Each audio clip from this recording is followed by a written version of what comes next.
സൈനിക് സ്കൂളുകളിലും കാവ്യവൽക്കരണമെന്ന ആരോപണം. സൈനിക് സ്കൂളുകൾ സ്വകാര്യ മേഖലയിൽ അനുവദിക്കാൻ മോദി സർക്കാർ നയം മാറ്റിയ ശേഷം നൽകിയ സ്കൂളുകളിൽ 62% ലഭിച്ചത് BJP നേതാക്കൾക്കും RSS അനുബന്ധ സംഘടനകൾക്കുമാണെന്ന് ചൂണ്ടിക്കാട്ടി CPM രംഗത്ത് വന്നു.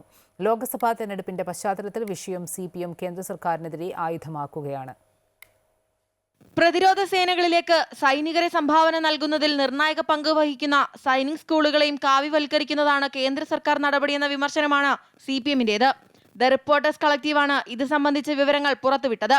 ഇതുവരെ സ്വകാര്യ മേഖലയിൽ അനുവദിച്ച 40 സ്കൂളുകളിൽ 25 സംഘപരിവാറിന്റെ കയ്യിലാണ് എത്തിയതെന്ന് റിപ്പോർട്ടിൽ പറയുന്നു.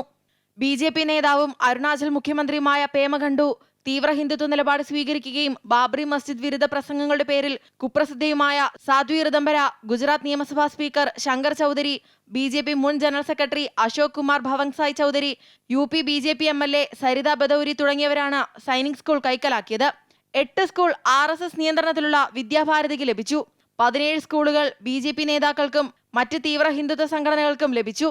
മലേഗാവ് സ്ഫോടനത്തിലെ പ്രതികൾക്ക് പരിശീലനം നൽകിയതിന്റെ പേരിൽ പ്രതിസ്ഥാനത്തുള്ള നാഗ്പൂരിലെ ഭോൺസാല മിലിറ്ററി സ്കൂളിനും അംഗീകാരം ലഭിച്ചു. പട്ടികയിൽ ആന്ധ്രയിലെ അദാനി കമ്മ്യൂണിറ്റി എംപവർമെന്റ് ഫൗണ്ടേഷനുമുണ്ട്. എന്നാൽ മതന്യൂനപക്ഷങ്ങൾക്ക് ഒരെണ്ണം പോലും ലഭിച്ചില്ല എന്നും റിപ്പോർട്ടിൽ ചൂണ്ടിക്കാട്ടുന്നു. പ്രതിരോധ മന്ത്രാലയത്തിന് കീഴിലുള്ള സ്വയംഭരണ സ്ഥാപനമായ സൈനിക് സ്കൂൾ സൊസൈറ്റിയാണ് സ്കൂളുകൾക്ക് അംഗീകാരം നൽകിയത്. 2021 കേന്ദ്ര സർക്കാർ സ്വകാര്യ മേഖലയിലും സൈനിക് സ്കൂളുകൾക്ക് അനുമതി നൽകിയത്. സായുധ സേനയിലേക്കുള്ള നിയമനം കൂട്ടുമെന്ന ന്യായമാണ് കേന്ദ്ര സർക്കാർ ഉന്നയിച്ചത്. വാർഷിക ഫീസിൽ 50% ഇളവും പ്രഖ്യാപിച്ചിരുന്നു.